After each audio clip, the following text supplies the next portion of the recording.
अस्मद्गुरुभ्यो नमः। अस्मत्परम गुरुभ्यो नमः। अस्मत् सर्वगुरुभ्यो नमः। श्री राधा कृष्णाभ्यां नमः। श्रीमते रामानुजाय नमः। लंबोदरम सुन्दरमेकदन्तं पीताम्बरं त्रिनयनं परमं पवित्रम् उद्यादिवाकरनिभोज्वलकान्तिकान्ताम् विघ्नेश्वरं सकलविघ्नहरं नमामि। शरीरं स्वरूपं ततो यशस्विचित्रं धनं मेरुतुल्यम्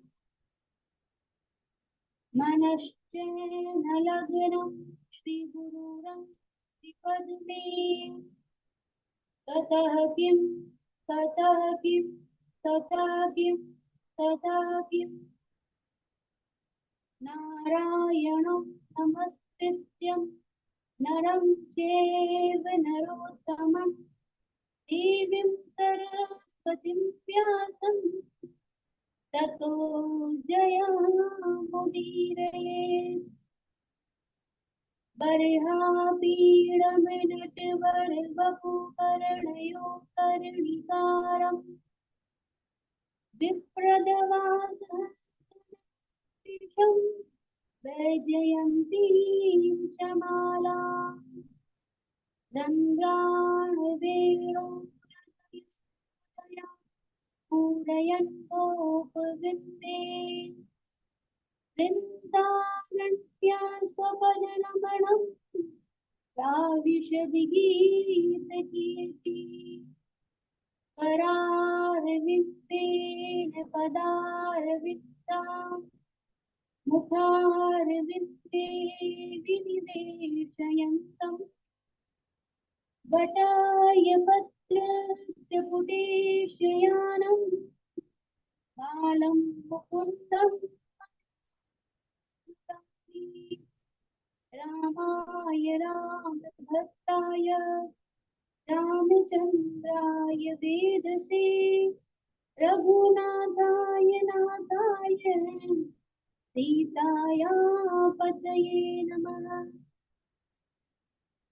अनंत कोटि ब्रह्मांड नायक अचिंत्य कल्याण सुंदर निधान सर्वेश्वर सर्वाधिपति अकारण करुणा वरुणालय अकारण करुणा कारक सकल जन्य कल्य चापोहारक परात्पर परम ब्रह्म अनंत कोटि संदर्भ गर्भ दलम पटियान निर्गुण निराकार सगुण साकार जगदेक बंधु अरुणेक सिंधु सच्चिदानंद घन परमात्मा श्री राधा रानी और श्री कृष्ण भगवान के चरण अरविंदों में मेरा बारंबार प्रणाम।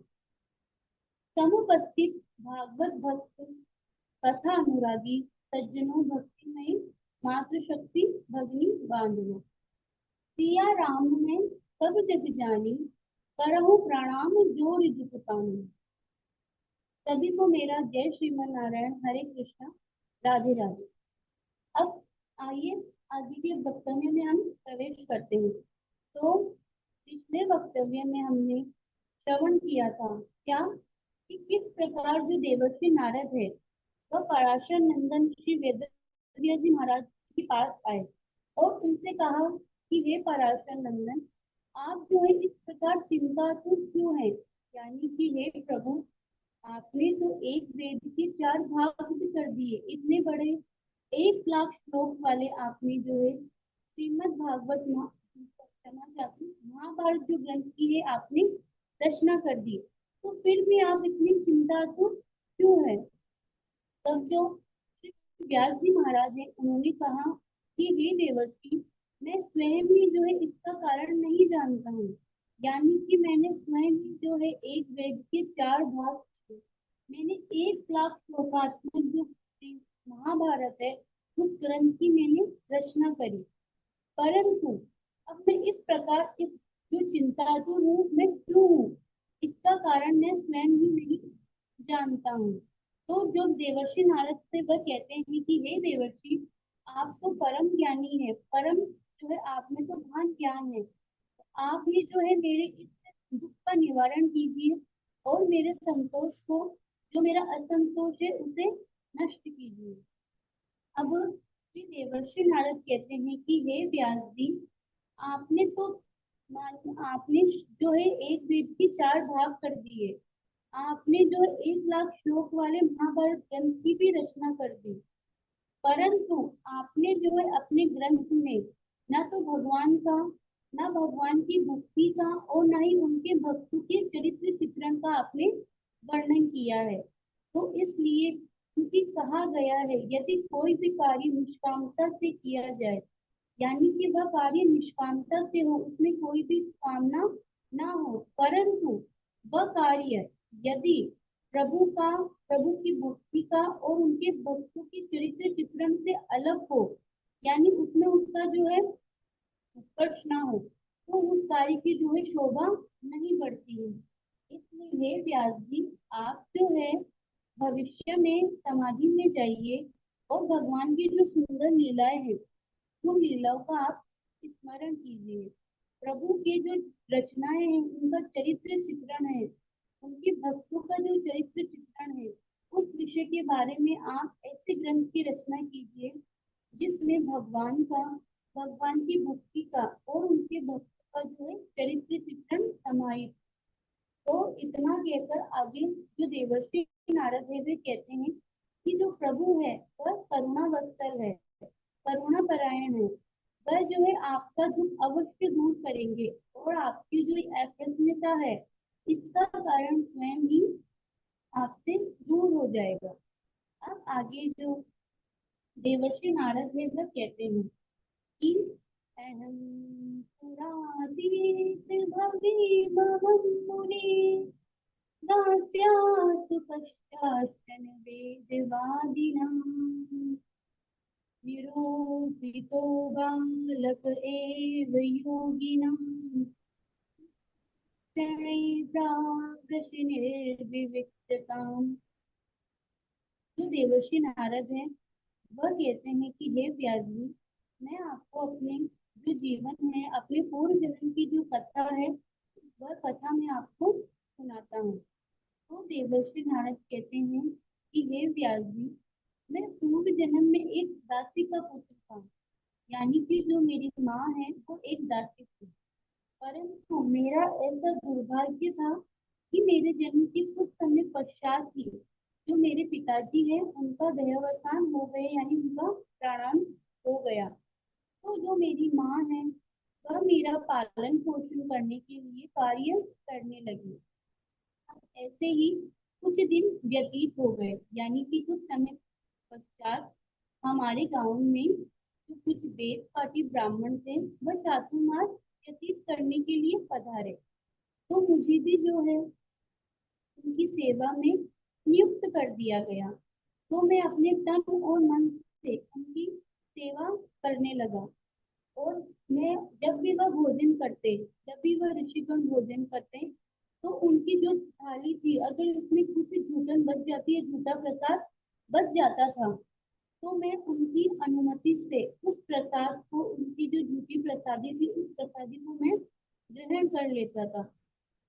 परिणाम ये हुआ कि जो मेरे पाप थे, यानी मेरे पिछले के और जन्म जन्मांतर के जो पाप थे वह मेरे सभी पाप नष्ट हो गए और मेरी धर्म में जो है बहुत ही रुचि बढ़ गई। वह जो ऋषिगण थे वह प्रतिदिन भगवान जो श्री कृष्ण थे उनकी लीलाओं का गान करते थे, उनके चरित्र के बारे में बताते थे। तो उसका जो है श्रवण करते करते मुझे भी जो है प्रभु की भक्ति जो है वो मेरे हृदय में धीरे धीरे जागृत होने लगी और मैं प्रभु के जो है धीरे धीरे समीप जाने लगा, उनका ध्यान करने लगा। अब ऐसे ही चातुर्मास व्यतीत हो गए। अब जैसे ही चातुर्मास व्यतीत हो गए, तो जो वो ऋषिगण थे, जो वो वेदपाठी ब्राह्मण थे, वह वहां से जाने लगे। तो मैं भी जो है उनके पीछे पीछे चलने लगा। तो मुझे आता देख उनमें से जो एक बड़े ऋषि संत थे, उन सब में जो बड़े ऋषि संत थे, उन्होंने मुझसे कहा कि हे बस, तुम कहाँ आ रहे हो। यानी उन्होंने मुझसे पूछा कि बेटा तुम हमारे साथ कहाँ आ रहे हो। तब मैंने उनसे कहा कि हे ब्राह्मण देवता, मैं भी आपके साथ चलूंगा, मैं भी आपकी सेवा करूंगा, आपके साथ चलूंगा। तब उन जो ऋषिगण हैं उन्होंने मुझसे कहा कि हे बेटा, अभी भी तुम्हारी माँ है, तुम्हारी माँ जो है वह जीवित है, और इस संसार में तुम्हारे अलावा उनका कोई भी सहारा नहीं है। तुम ही जो हो उनके इकलौते सहारा हो। इसलिए तुम्हारा प्रथम प्रथम जो कर्तव्य है वह यही है कि तुम्हें जो है अपनी माँ की सेवा करनी चाहिए। अब जैसे ही जो वो ऋषि महात्मा थे, उन्होंने जब इस प्रकार मुझसे कहा, तो मैं बहुत ही दुखी हो गया, यानी मुझे बहुत ही दुख हुआ। तब उन्होंने मुझे दुखी देखा और मुझे जो है एक मंत्र दिया। नमो भगवते तुभ्यं वासुदेवाय धीमहि प्रद्युम्नयानिरुद्धाय नमः संकर्षणाय च। यानी उन ऋषिगण ने मुझे एक चतुर्व्यूह मंत्र दिया, और मुझे उन्होंने ये आशीर्वाद दिया कि तुम्हें अपने इस जीवन में एक बार प्रभु नारायण के दर्शन अवश्य होंगे। अब ऐसा उन्होंने मुझे आशीर्वाद दिया और वह वहां से चले गए। उन ऋषियों के जाने के पश्चात मैं जो है प्रतिदिन उस मंत्र का जाप करने लगा और प्रभु का ध्यान करने लगा। अब ऐसे ही एक दिन की बात है, जो मेरी माँ है वह गाय धोने के लिए जो है गाय धोने के लिए गई, परंतु अचानक अज्ञानतावश उनका जो पैर है वह एक सर्प पर पड़ गया, और जिससे सर्प ने क्रोध में आकर जो मेरी माँ है उसे डस लिया, जिससे माँ का प्राणांत हो गया। अब जैसे ही माँ का प्राणांत हो गया, तो मैंने जो है माँ का अंत्य कर्म किया, और अनुग्रह मन्यमान प्रातिष्ठम दिष्टोत्तरम, अर्थात मैंने इससे ही श्री नारायण की इच्छा समझी, यानी मैंने सोचा कि शायद यही प्रभु की इच्छा होगी, और मैंने इस इच्छा को मानते हुए प्रभु का ध्यान किया, प्रभु का स्मरण किया, और उत्तर दिशा की ओर चलने लगा। मैंने जो है कई पर्वतों नदियों को पार करने के पश्चात एक निर्जन स्थान पर मैं पहुंच गया। वहां मैंने जो है एक सरोवर देखा। उस सरोवर में मैंने सर्वप्रथम स्नान किया। उसके पश्चात मैंने जल ग्रहण किया, और वहीं पर एक पीपल का वृक्ष था। वहां पे मैंने एक पीपल के वृक्ष के नीचे बैठ के मैंने वही जो है प्रभु का मैं ध्यान करने लगा। परंतु भगवत प्राप्ति की मेरी इतनी उत्कट अभिलाषा को देख मेरे हृदय में जो प्रभु की भक्ति है उसका जो है प्रादुर्भाव हो गया, और भगवत मिलन की अभिलाषा से मेरे जो आंखों से अपने आप ही जो है अश्रु प्रवाह होने लगे। इसका परिणाम ये हुआ कि जो प्रभु का विग्रह रूप है, असली विग्रह रूप, उस विग्रह का जो है मेरे हृदय में प्रादुर्भाव हो गया, यानी उस हृदय का जो प्रभु की छवि है वह मेरे हृदय में प्रकट हो गई। उसे देखकर मैं इतना आनंदित हो गया व्यास जी, कि मैं उसका जो है शब्दों में भी बखान नहीं कर सकता हूँ। यानी कि वह इतना आनंदित था कि मैं उसे बता भी नहीं सकता हूँ, उसके लिए मेरे पास शब्द भी नहीं है। अब आगे देवर्षि नारद कहते हैं कि परंतु एक ही एक आश्चर्य हुआ, क्या कि जो वह छवि थी वह एकाएक ही जो है मेरे हृदय से अंतर्ध्यान हो गई, और उसे ना देखकर मैं व्याकुल हो गया। यानी कि जैसे ही वो छवि गायब हुई, तो जैसे ही मैं उसे देखकर व्याकुल हो गया। तब मैंने पुनः प्रभु के दर्शन के लिए जो है ध्यान लगाया, परंतु जो है प्रभु का मुझे दर्शन वापस जो है पुनः नहीं हुआ। तभी उसी समय एक आकाशवाणी हुई, क्या कि अभिपक्वा क्षयाणाम बुद्धोसहम कुयोगिना, यानी कि जिनकी विषय वासना से अभी निवृत्ति नहीं हुई है, यानी कि जिनका मन विषय वासना में लगा रहता है, ऐसे अधकचरे कुयोगियों को मेरा दर्शन नहीं होता है। इसलिए तुम्हें जो मेरा एक बार ये दर्शन हुआ है, वह तो सिर्फ और सिर्फ ऋषिगणों की संतों की जो है बातों को सत्य प्रतीत करने के लिए, और और मेरे लिए तुम्हारे मन में प्रेम उत्पन्न होने के कारण हुआ है। अब आगे इस जन्म में तुम्हें मेरा दर्शन दोबारा नहीं होगा, और तुम्हारा जो अगला जन्म होगा वह मेरे नित्य पार्षद के रूप में होगा। अब इतना कहकर वो जो आकाशवाणी वहां से अंतर्ध्यान हो गई। अब उस आकाशवाणी को सुनकर मैं जो है अपने जो है काल की यानी मृत्यु की प्रतीक्षा करने लगा और पृथ्वी पर भ्रमण करने लगा। अब समय आने पर जो ये मेरा पंच भौतिक शरीर है, ये पंच तत्व मेरा शरीर टूट गया और पंच तत्व में विलीन हो गया।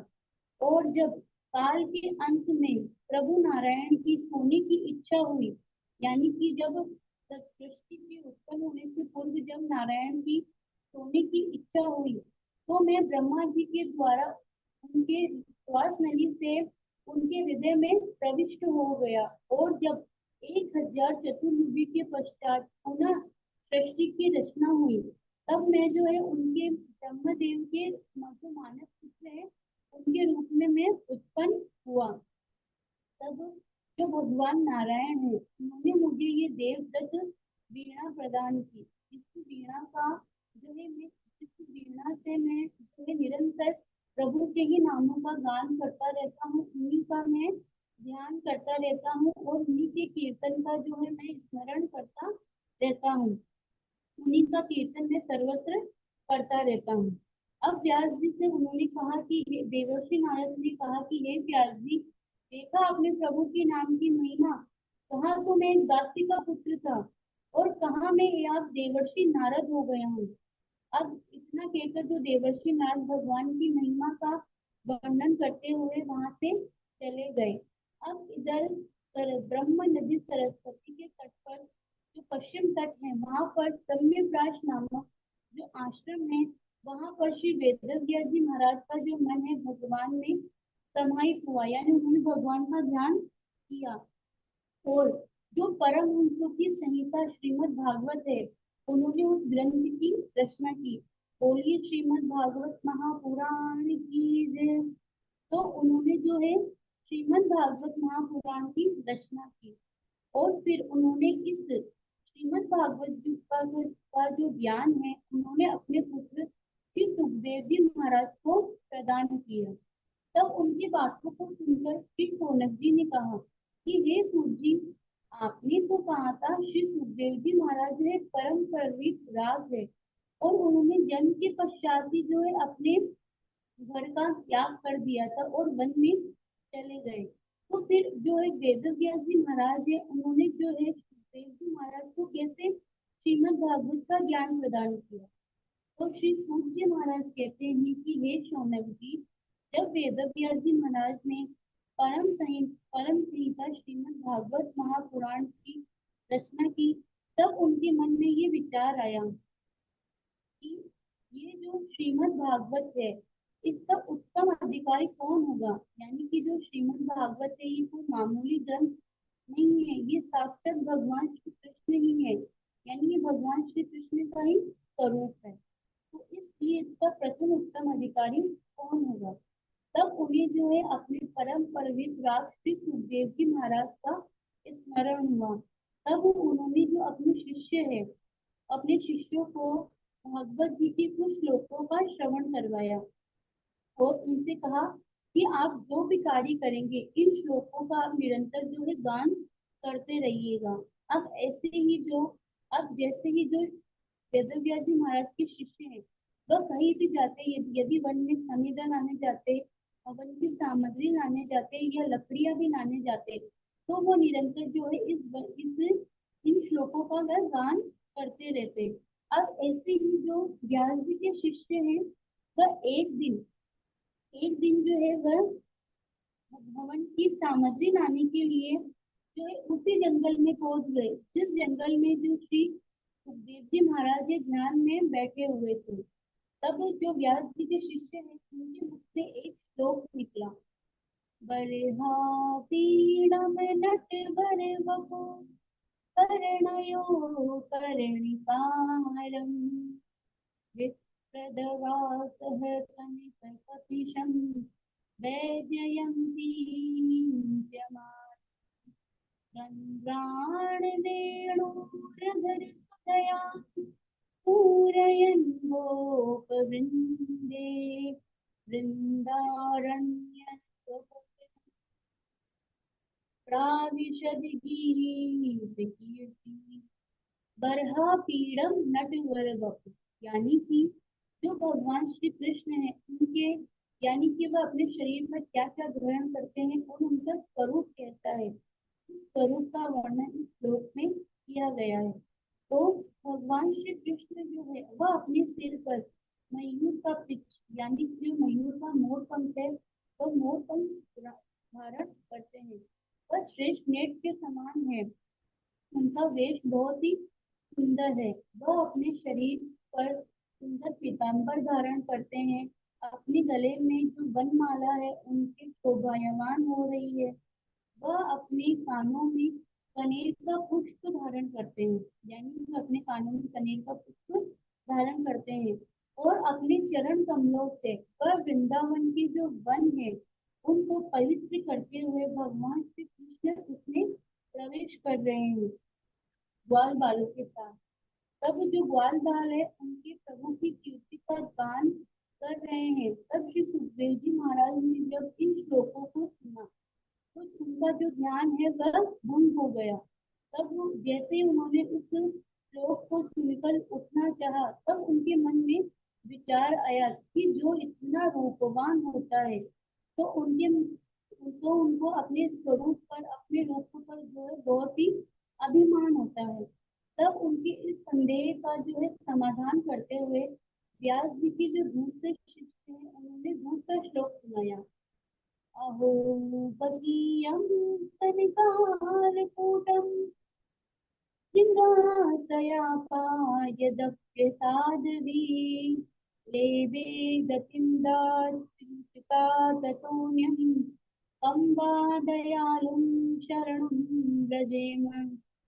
यानी जो अहो बकीयम संकाल कूटम, यानी कि इस श्लोक में जो भगवान का स्वभाव है उस स्वभाव का वर्णन किया गया है कि जो भगवान अहो बकी, जो बक नाम का दैत्य था, उसकी जो बहन थी बकी दैत्य पूतना, वह भगवान श्री कृष्ण को मारने के लिए अपने स्तनों में जो भयंकर विष कालकूट नामक जो विष होता है वह लगाकर आई थी। परंतु प्रभु की महिमा को देखो, उन्होंने उसे भी जो है माँ की गति प्रदान कर दी, यानी उसे भी उन्होंने माता की गति, माता की उपाधि प्रदान करी।